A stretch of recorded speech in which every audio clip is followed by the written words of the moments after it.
ಕಾವೇರಿ, ಅಮ್ಮಂಗೇನು ಆಗಲ್ಲಲ್ವಾ? ಏನೂ ಆಗಲ್ಲ ಅಪ್ಪ, ನೀವೇನು ಭಯ ಪಡಬೇಡಿ. ಅಮ್ಮನೇ ಯಾವತ್ತು ನಾನು ಈ ರೀತಿ ನೋಡ್ಲಿಲ್ಲ ಕಾವೇರಿ. ಅಪ್ಪ, ಅಜ್ಜಿಗೇನು ಆಗಲ್ಲ. ಇದೆಲ್ಲ ಕಲ್ಯಾಣಿ ಮಾಡಿರೋ ಮೋಸದಿಂದ ಆಗಿದ್ದು, ಅದಕ್ಕೆ ಈ ರೀತಿ ಎಲ್ಲ ಆಗ್ತಿದೆ. ಹಾ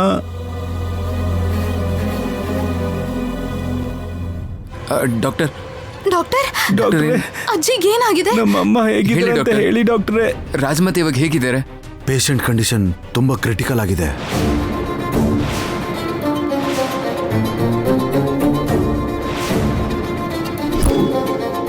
ಹಾಗೆ ಹೇಳ್ಬಿಡಿ ಡಾಕ್ಟರ್, ನಮ್ಮ ಅಜ್ಜಿಗೇನೂ ಆಗ್ಬಾರ್ದು. ಜಾಸ್ತಿ ಸ್ಟ್ರೆಸ್ ಆಗಿರೋದ್ರಿಂದ ಬಂದಿರೋ ಸ್ಟ್ರೋಕ್ ಅದು. ಡಾಕ್ಟ್ರೇ, ನಮ್ಮ ಅಮ್ಮನ್ನ ನೋಡ್ಬೋದಾ? ಈಗ ಆಗೋದಿಲ್ಲ. ಈಗಲೇ ಉಸಿರಾಡೋದಕ್ಕೆ ಸ್ವಲ್ಪ ಕಷ್ಟಪಡ್ತಾ ಇದ್ದಾರೆ. ಅವರು ರೆಸ್ಟ್ ತಗೊಂಡ ಮೇಲೆ ಹೋಗಿ ನೋಡ್ಬೋದು.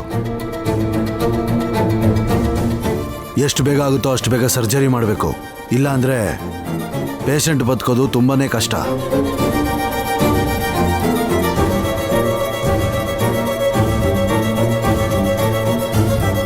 ಡಾಕ್ಟರ್, ನೀವು ಆಪರೇಷನ್ಗೆ ರೆಡಿ ಮಾಡಿ. ಎಷ್ಟು ಖರ್ಚಾದ್ರೂ ಪರವಾಗಿಲ್ಲ, ನಾನು ನೋಡ್ಕೋತೀನಿ. 20 ಲಕ್ಷ ಆಗುತ್ತಮ್ಮ. ನಿಮ್ಮ ಕೈಲಿ ಕಟ್ಬೋದಾ?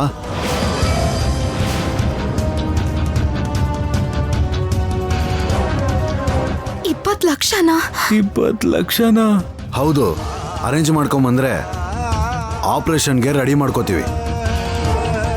ಡಾಕ್ಟರ್, ನೀವು ತಡ ಮಾಡದೆ ಆಪರೇಷನ್ ಮಾಡಿ ನಾನು ದುಡ್ಡು ಕಟ್ಟಿ ನಮ್ಮ ಅಜ್ಜಿನ ಕರ್ಕೊಂಡು ಹೋಗ್ತೀನಿ. ಹಾಗಾಗೋದಿಲ್ಲಮ್ಮ. ಮುಂದೆ ರಿಸೆಪ್ಷನಲ್ಲಿ ಅಡ್ವಾನ್ಸ್ 10 ಲಕ್ಷನಾದರೂ ನೀವು ಕಟ್ಟಲೇಬೇಕಾಗತ್ತೆ. ಆಮೇಲೆ ಆಪರೇಷನ್ ಸ್ಟಾರ್ಟ್ ಮಾಡ್ತೀವಿ.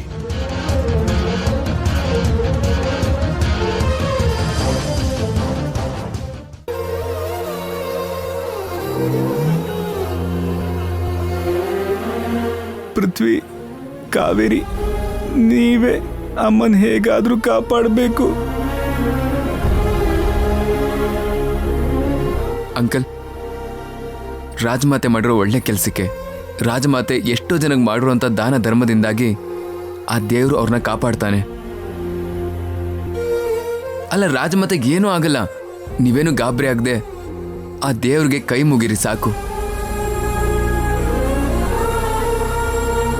ಅಂಕಲ್, ನಾನು ಹೇಳ್ತಾ ಇದ್ದೀನಲ್ವಾ, ಏನೋ ಒಂದು ಮಾಡಿದ್ರೆ ಆಯಿತು. ರಾಜಮಾತೆಗೆ ಏನೂ ಆಗಬಾರ್ದು, ಆಗಲ್ಲ ಕೂಡ.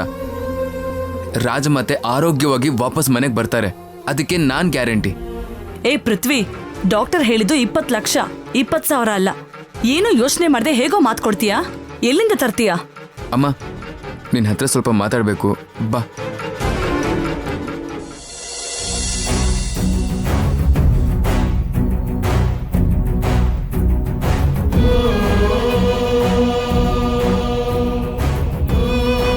ದೇವ್ರೆ, ನಮ್ಮ ಅಮ್ಮ ಇಲ್ಲದೆ ನಾನು ಬದುಕಲ್ಲ. ನೀನು ಕೊಡೋದಾದ್ರೆ ಅಮ್ಮನಿಗೆ ಸಂಪೂರ್ಣ ಆರೋಗ್ಯ ಕೊಡು. ಇಲ್ಲ ಅಂದ್ರೆ ಅಮ್ಮನ ಜೊತೆಗೆ ನನ್ನೂ ಕರ್ಕೊಂಡು ಹೋಗ್ಬಿಡು.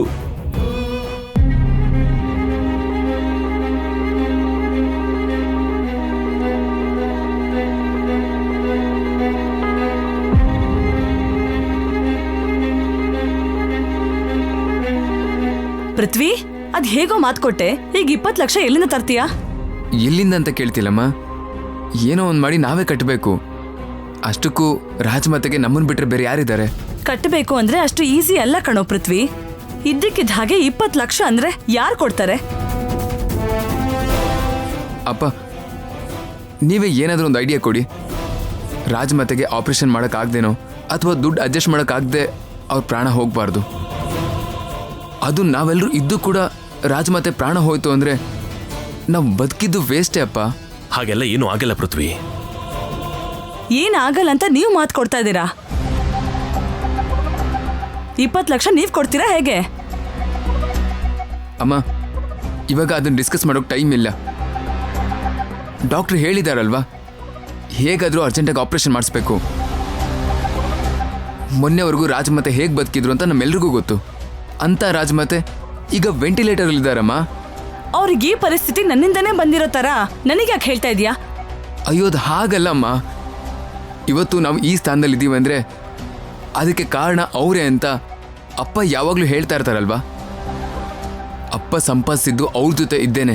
2 ಎಕರೆ ಆಸ್ತಿನೂ ಇಲ್ಲದೆ ಇದ್ದವರು ಇವತ್ತು 50 ಎಕರೆ ಸಂಪಾದಿಸಿದ್ದೀವಿ ಅಂದರೆ ಅದಕ್ಕೆ ಕಾರಣ ರಾಜಮಾತೆನೇ ಅಲ್ವಾ. ಚಿಕ್ಕ ವಯಸ್ಸಿಂದ ನನ್ನ ಅವ್ರ ಮನೇಲಿ ಇಟ್ಕೊಂಡು ಒಬ್ಬ ಕೆಲಸದವನ ಮಗ ಅಂತ ನೋಡಿದೆ ಸ್ವಂತ ಮಗನ ಹಾಕಿ ಸಾಕಿದಾರಮ್ಮ. ಅಂಥ ರಾಜಮಾತೆಗೆ ಇಂಥ ಸಿಚುವೇಶನ್ ಬಂದಿರಬೇಕಾದ್ರೆ ಮನ್ಸನ್ನ ಕಲ್ ಮಾಡ್ಕೊಂಡು ಹೇಗಮ್ಮ ಇದೆಯಾ ನೀನು? ನನ್ ಮನ್ಸ್ ಕಲ್ ಮಾಡ್ಕೊಂಡಿಲ್ಲ ಪೃಥ್ವಿ. ನಮ್ಮ ಹತ್ರ ಅಷ್ಟು ದುಡ್ಡಿಲ್ಲ ಅಂತ ಹೇಳ್ತಾ ಇದ್ದೀನಿ. ಅಷ್ಟೋ ಇಷ್ಟೋ ಇದ್ದದನ್ನ ಇವತ್ತು ನಿನ್ ಪಾರ್ಟಿಗೆ ಅಂತ ಖರ್ಚು ಮಾಡಿದ್ದೀನಿ. ನನ್ನ ಹತ್ರ 1 ರೂಪಾಯಿ ಕೂಡ ನೀನ್ ಕೇಳ್ಬೇಡ. ಲಕ್ಷ್ಮಿ, ಪೃಥ್ವಿ ಹೇಳಿದ್ದು ಒಂದ್ಸಲ ಯೋಚನೆ ಮಾಡು.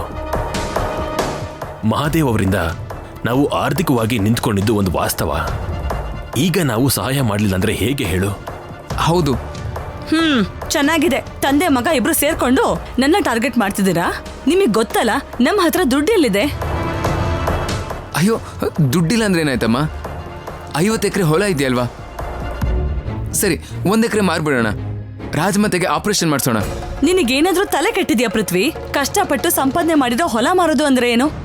ಅಷ್ಟಕ್ಕೂ ಅವ್ರ ಹಣೆ ಬರದಲ್ಲಿ ಎಷ್ಟು ಆಯಸ್ಸಿದ್ಯೋ ಅಷ್ಟೇ ಬದುಕ್ತಾರೆ. ಈ ಹೊಲ ಮಾರೋದಕ್ಕೆಲ್ಲ ನಾನು ಒಪ್ಪಲ್ಲ. ಪ್ಲೀಸ್ ಅಮ್ಮ, ರಾಜಮಾತೆಗೆ ಆಪರೇಷನ್ ಆಗ್ಬಿಟ್ರೆ ಆ ಭೂಮಿನ ಹೇಗಾದ್ರೂ ಮತ್ತೆ ಸಂಪಾದನೆ ಮಾಡ್ಬೋದು. ಮಾರೋಕ್ಕಿಷ್ಟ ಅಲ್ಲ ಅಂದ್ರೆ ಆ ಲ್ಯಾಂಡ್ ಪೇಪರ್ಸ್ನ ಅಡ ಇಡೋಣ. ನಾವು ತಗೊಂಡಿದ್ದ ದುಡ್ಡು ವಾಪಸ್ ಕೊಟ್ರೆ ನಮ್ಮ ಪೇಪರ್ಸ್ ನಮಗೆ ವಾಪಸ್ ಕೊಡ್ತಾರೆ. ಏಯ್, ನಿನ್ ಲಾಯರ್ ಬುದ್ಧಿವಂತಿಕೆ ನನ್ನ ಹತ್ರ ತೋರಿಸ್ಬೇಡ. ಲಕ್ಷ್ಮಿ, ಮಹಾದೇವಿ ಅವರಿಗೆ ಈ ವಿಷಯ ಗೊತ್ತಾದ್ರೆ ತುಂಬಾನೇ ನೊಂದ್ಕೋತಾರೆ. ನನ್ ಮಗ ಕಾವೇರಿ ಮದ್ವೆ ಆಗಿದ್ದಕ್ಕೆ ನನಗೂ ನೋವಾಗಿದೆ. ಅವ್ರವ್ರನ್ನೋ ಅವ್ರವ್ರಿಗಿದೆ. ಹಾಗಂತ ಹೊಲ ಮಾರ್ಕೊಳಕ್ಕಾಗತ್ತಾ? ಹಾಗಲ್ಲ ಅಮ್ಮ. ಪೃಥ್ವಿ, ನನ್ ತವ್ರ ಮನೆ ಕೊಟ್ಟಿರೋ ಆಸ್ತಿ ಆಗ್ಲಿ, ನನ್ ಗಂಡ ಸಂಪಾದನೆ ಮಾಡಿರೋ ಆಸ್ತಿ ಮೇಲಾಗ್ಲಿ ಸರ್ವ ಹಕ್ಕು ನನಗ್ ಮಾತ್ರ ಇರೋದು. ಆ ಆಸ್ತಿಗಳನ್ನ ಮಾರೋದಕ್ಕಾಗ್ಲಿ ಅಡ ಇಡೋದಕ್ಕಾಗ್ಲಿ ನಾನ್ ಒಪ್ಕೊಳ್ಳಲ್ಲ. ಇಲ್ಲ, ಆಗಲ್ಲ ಅಂತ ರೂಲ್ಸ್ ಮಾತಾಡಿದ್ರೆ ಈ ಆಸ್ತಿ ಎಲ್ಲ ನಾನ್ ಸತ್ ಮೇಲೆ ನಿನಗ್ ಸಿಗುತ್ತೆ ಅನ್ನೋ ಕಾರಣಕ್ಕೆ ನಿನಗ್ ನಿಜವಾಗ್ಲೂ ಬೇಕು ಅಂದ್ರೆ ಈಗಲೇ ಹೋಗಿ ನಾನು ಏನಾದ್ರೂ ಮಾಡ್ಕೊಂಡು ಸತ್ ಹೋಗ್ತೀನಿ. ಅಮ್ಮ, ಹೌದು ಪೃಥ್ವಿ, ಆಗ ಈ ಆಸ್ತಿ ಎಲ್ಲ ನಿನಗೆ ಸೇರುತ್ತೆ. ಅವಾಗ ನೀನ್ ಏನ್ ಬೇಕಾದ್ರೂ ಮಾಡ್ಕೊ. ಅಲ್ಲಿವರೆಗೂ ಇದನ್ ಮಾರಕ್ಕೆ ನಾನ್ ಬಿಡಲ್ಲ. ಅಲ್ಲ, ಹೇಗಮ್ಮ ಈ ತರ ಮಾತಾಡ್ತೀಯಾ? ರಾಜಮಾತೆ ನಮ್ಮನ್ನ ಹೇಗ್ ನೋಡ್ಕೊಂಡಿದ್ದಾರೆ. ಕಡೆ ಪಕ್ಷ ಒಂದಿಷ್ಟು ಕೃತಜ್ಞತೆ ಇಲ್ವಮ್ಮ? ಈ ತರ ಹೇಗಮ್ಮ ಮಾತಾಡ್ತೀಯಾ? ಇಲ್ಲಿ ನೋಡು ಪೃಥ್ವಿ, ನಿಮ್ ತಾಯಿ ಬಗ್ಗೆ ನಿನಗೆ ಚೆನ್ನಾಗಿ ಗೊತ್ತಿದೆ. ಅವಳು ಹೇಳ್ದಾಗೆ ಮಾಡ್ತಾಳೆ. ಇನ್ನ ಈ ವಿಷಯದ ಬಗ್ಗೆ ಬಿಟ್ಬಿಟ್ಟು ಬೇರೆ ಏನಾದ್ರೂ ದಾರಿ ಇದ್ರೆ ನೋಡು. ನೋಡ್ತೀನಪ್ಪ.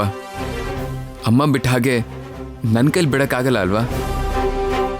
ಹೇಗಾದ್ರೂ ಮಾಡಿ ರಾಜಮಾತೆಗೆ ಆಪರೇಷನ್ ಮಾಡಿಸ್ತೀನಿ. ಪೃಥ್ವಿ, ಸಾಲ ಏನಾದ್ರೂ ಮಾಡಿದ್ರೆ ಆ ಸಾಲಗಾರರು ನಮ್ಮ ಮನೆಗೆ ಬರ್ದಿರೋ ಹಾಗೆ ನೋಡ್ಕೋ. ನೀನ್ ಬದ್ಲಾಗಲ್ಲ ಅಮ್ಮ.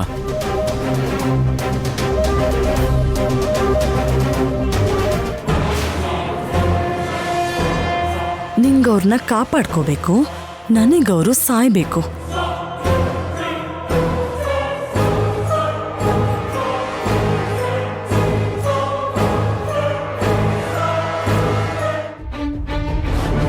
ದೇವ್ರೆ, ಅಜ್ಜಿನ ಕಾಪಾಡ್ಬೇಕಾಗಿರೋ ಎಲ್ಲ ದಾರಿನೂ ಮುಚ್ಚೋಗಿದೆ. ಇವಾಗ ಏನ್ ಮಾಡೋದು ಅಂತ ಗೊತ್ತಾಗ್ತಿಲ್ಲ. ಅಜ್ಜಿಗೇನೂ ಆಗ್ಬಾರ್ದು, ಹೇಗಾದ್ರೂ ಮಾಡಿ ಕಾಪಾಡ್ಬೇಕು.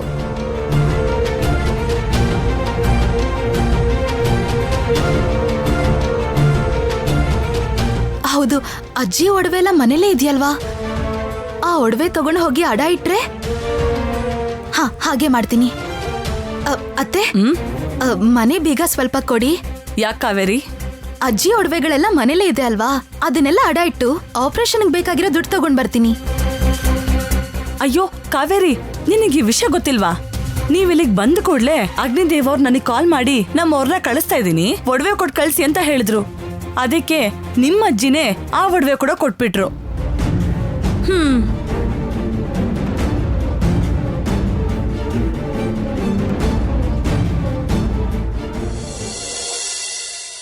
ನಮ್ಮ ಅಜ್ಜಿ ನೋಡ್ಬೋದಾ? ಹಾ, ನೋಡ್ಬೋದು. ಅಪ್ಪ ಬನ್ನಿ.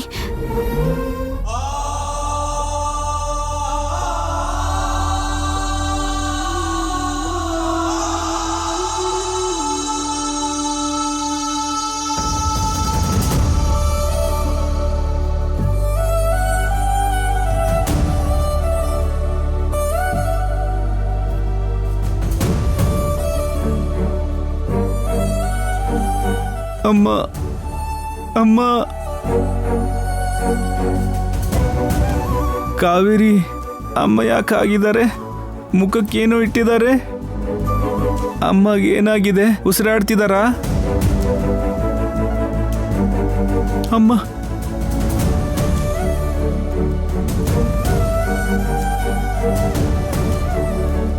ಅಮ್ಮ ಅಮ್ಮ ಅಮ್ಮ ನಿನಗೇನಾಗಲ್ಲಮ್ಮ. ಅಲ್ಲ, ಕಾವೇರಿ ಪೃಥ್ವಿ ಇದಾರಲ್ವಾ, ಅವ್ರು ನೋಡ್ಕೋತಾರೆ. ನಿನ್ನ ಹತ್ರ ನೊಣ ಕೂಡ ಬರಕ್ ಬಿಡಲ್ಲ.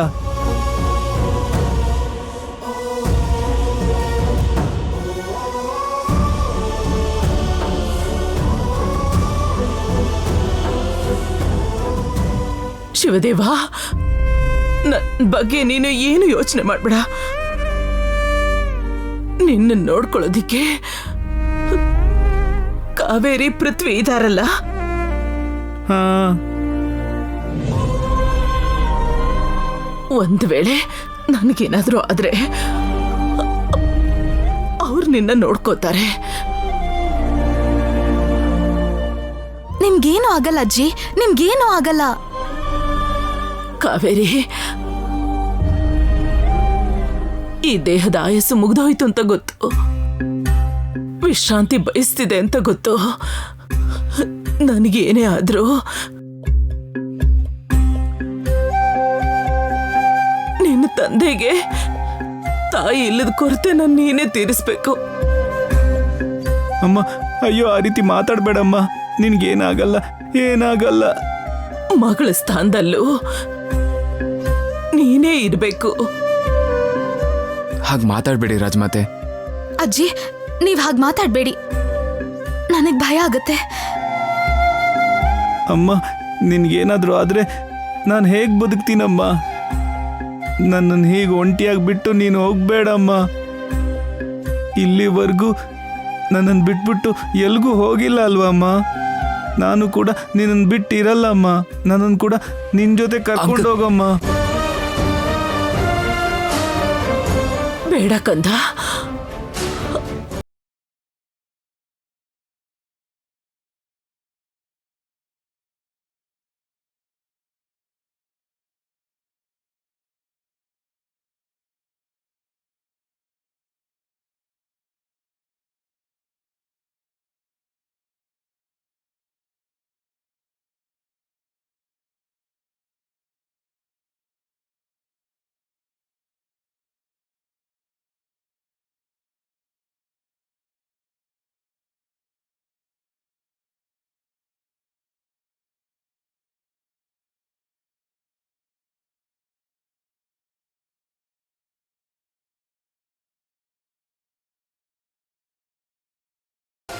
ನೀನ್ ಕಾವೇರಿನ ಅರ್ಥ ಮಾಡ್ಕೊಂಡು ಅವಳನ್ನ ಹೆಂಡತಿಯಾಗಿ ಸ್ವೀಕರಿಸು.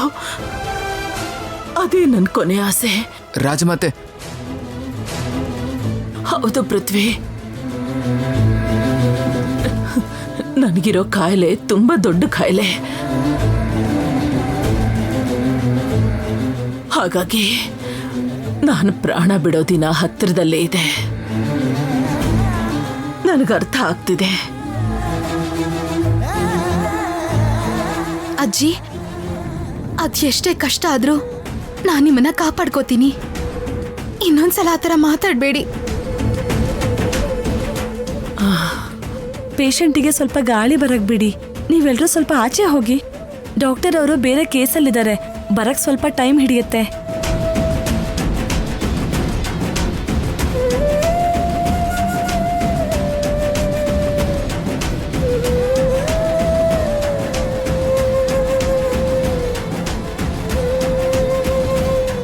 ಅಮ್ಮ ಅಂಕಲ್ ಬನ್ನಿ.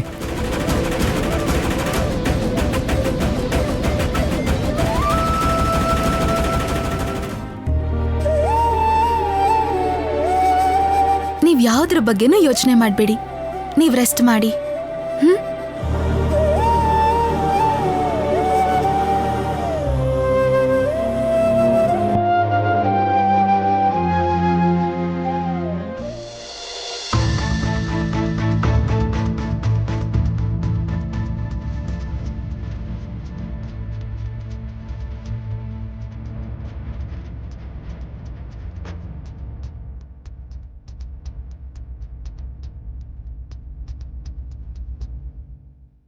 ವಕೀಲ್ ಸಾಹೇಬ್ರೆ, ನಿಮ್ ಹತ್ರ ಸ್ವಲ್ಪ ಮಾತಾಡ್ಬೇಕು, ಹೊರಗ್ ಬನ್ನಿ. ಸರಿ ನಡಿ.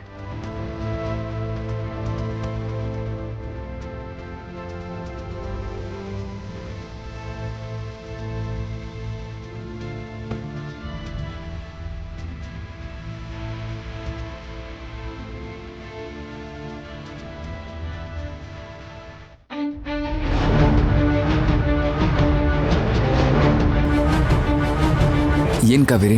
ವಕೀಲ್ ಸಾಹೇಬ್ರೆ, ನಾವು ಅಜ್ಜಿನ ಕಾಪಾಡ್ಬೇಕು ಅಂದ್ರೆ ನನ್ ಹತ್ರ ಒಂದೊಳ್ಳೆ ಐಡಿಯಾ ಇದೆ. ಏನ್ ಕಾವೇರಿ ಅದು?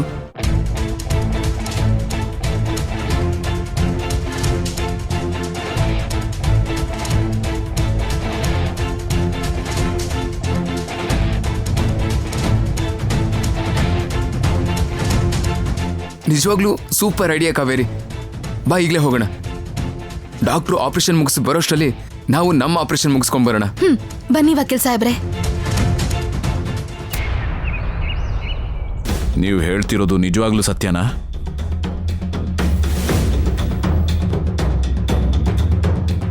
ಓಕೆ, ತುಂಬ ಥ್ಯಾಂಕ್ಸ್ ರೀ. ನಾನು ಮರೆಯೋಕ್ಕಾಗ್ದಿರೋಂಥ ಗುಡ್ ನ್ಯೂಸ್ ಹೇಳಿದ್ರಿ.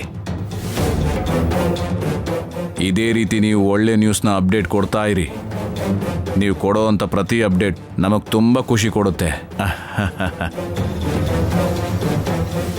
ಏನಗ್ನಿದೇವ್, ಅಷ್ಟೊಂದು ಹ್ಯಾಪಿ ಆಗಿದೆಯಲ್ಲ?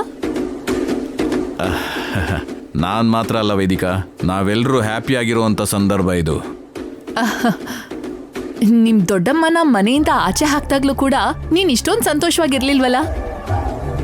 ಅದಕ್ಕಿಂತ ಹ್ಯಾಪಿ ನ್ಯೂಸ್ ಇನ್ನೇನ್ ಅಗ್ನಿದೇವ್? ಈ ಹ್ಯಾಪಿ ಮೂಮೆಂಟ್ನ ಮಯೂರಿ ಜೊತೆನೂ ಶೇರ್ ಮಾಡ್ಕೊಳ್ಳೋಣ. ಮಯೂರಿ, ಮಯೂರಿ, ಮಯೂರಿಯಲ್ಲಿ ಮಯೂರಿ, ಏನಾಯ್ತು ಡ್ಯಾಡಿ? ನಿಮ್ಮ ಅಜ್ಜಿಗೆ ಮೇಲೋಗೋ ಸಮಯ ಬಂದಿದೆ ಮಯೂರಿ. ಅರ್ಥ ಆಗ್ಲಿಲ್ವಾ? ಆ ಮುದುಕಿಗೆ ಹಾರ್ಟ್ ಅಟ್ಯಾಕ್ ಆಗಿದೆಯಂತೆ. ನಾಳೆನೋ ನಾಡಿದ್ದು ಹೋಗೋ ಥರ ಇದಾರಂತೆ. ಆದ್ರೂ ಪೃಥ್ವಿ ಕಾವೇರಿ ಇರೋ ತನಕ ಆ ಮುದ್ಕಿ ಸಾಯಲ್ಲ ಡ್ಯಾಡಿ. ಆ ಕಾವೇರಿ ಏನೋ ಒಂದ್ ಮಾಡಿ ಆ ಮುದ್ಕಿನ ಕಾಪಾಡ್ತಾಳೆ. ಹೌದು ಅಗ್ನಿದೇವ್, ಆ ಮುದುಕಿ ಅಂತೂ ಅಷ್ಟು ಈಸಿಯಾಗಿ ಹೋಗಲ್ಲ. ಕಾವೇರಿ ಗಿಡಮೂಲಿಕೆಯಿಂದ ಕಾಪಾಡ್ಕೊಳ್ಳೋಕ್ಕೆ ಅದು ಸಾಮಾನ್ಯ ರೋಗ ಅಲ್ಲ, ಹಾರ್ಟ್ ಅಟ್ಯಾಕ್. ಅದಕ್ಕೆ ಯಾವ ಗಿಡಮೂಲಿಕೆನೂ ನಾಟಲ್ಲ. ಅಷ್ಟೇ ಅಲ್ಲ, ಆ ಆಪರೇಷನ್ ಮಾಡೋದಕ್ಕೆ 20 ಲಕ್ಷ ಬೇಕಂತೆ. 20 ಲಕ್ಷ ಅಲ್ವಾ ಡ್ಯಾಡಿ? ಪೃಥ್ವಿ ಕಾವೇರಿ ಏನಾದ್ರೂ ಮಾಡಿ ವ್ಯವಸ್ಥೆ ಮಾಡ್ತಾರೆ, ಮುದ್ಕಿನ ಕಾಪಾಡ್ತಾರೆ. ಮಯೂರಿ, 20,000 ಅಲ್ಲ, 20 ಲಕ್ಷಗಳು. ಆ ಪೃಥ್ವಿ ಅಮ್ಮ ಒಂದು ಬಿಡುಗಾಸು ಕೊಡಲ್ಲ ಅಂತ ಹೇಳಿದ್ರಂತೆ. ಅವ್ರಿಗಿರೋ ಒಂದೇ ಒಂದು ದಾರಿ ಆ ಲಕ್ಷ್ಮಿ. ಈಗ ಆ ದಾರಿ ಕೂಡ ಮುಚ್ಚೋಗ್ಬಿಟ್ಟಿದೆ. ಅವ್ರಿಗೀಗ ಯಾವ ದಾರಿನೂ ಸಿಗದೆ ಆ ಕಾವೇರಿ ಪೃಥ್ವಿ ದಿಕ್ಕಾಪಾಲಾಗಿದ್ದಾರಂತೆ. ಹಾಗಾದ್ರೆ ಖಂಡಿತವಾಗಿ ಆ ಮುದುಕಿ ಸತ್ತಂಗೆ. ಪೃಥ್ವಿನ ಕಾವೇರಿನ ಅಂಡರ್ ಎಸ್ಟಿಮೇಟ್ ಮಾಡಬೇಡಿ. ನನ್ ಗೆಸ್ ಕರೆಕ್ಟ್ ಆದ್ರೆ ಆ ಪೃಥ್ವಿ ಕಾವೇರಿ ಇಬ್ರು ಸೇರ್ಕೊಂಡು ಏನೋ ಒಂದ್ ವ್ಯವಸ್ಥೆ ಮಾಡಿ 20 ಲಕ್ಷ ಸಂಪಾದಿಸ್ತಾರೆ. ಮುದ್ಕಿಗೆ ಆಪರೇಷನ್ ಮಾಡಿಸ್ತಾರೆ. ಮಯೂರಿ, ಯಾರು ಏನಾದ್ರೂ ಮಾಡ್ಕೊಳ್ಳಿ, ಆದ್ರೆ ನಾವ್ ಮಾತ್ರ ಅವ್ರಿಗೆ ದುಡ್ಡು ಅಡ್ಜಸ್ಟ್ ಆಗಲ್ಲ, ಯಾರು ಸಹಾಯನೂ ಮಾಡಲ್ಲ, ಸತ್ ಹೋಗ್ತಾರೆ ಅಂತ ಅನ್ಕೊಳ್ಳೋಣ. ಖುಷಿಯಾಗಿರೋಣ. ಹಾ, ಅನ್ಕೊಳ್ಳೋದಲ್ಲ ವೈದಿಕಾ, ಅದೇ ನಡೆಯುತ್ತೆ. 2-3 ದಿನದಲ್ಲಿ ಗೊತ್ತಾಗುತ್ತಲ್ಲ ಡ್ಯಾಡಿ, ಏನೆಲ್ಲ ಆಗುತ್ತೆ ಅಂತ ನೋಡೋಣ. ಆ ಮುದುಕಿ ಸತ್ರು ಬದುಕಿದ್ರು ನಾವ್ ಕಳ್ಕೊಳ್ಳೋದೇನಿಲ್ವಲ್ಲ. ನೋಡೋಣ.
James Kevin. James Kevin.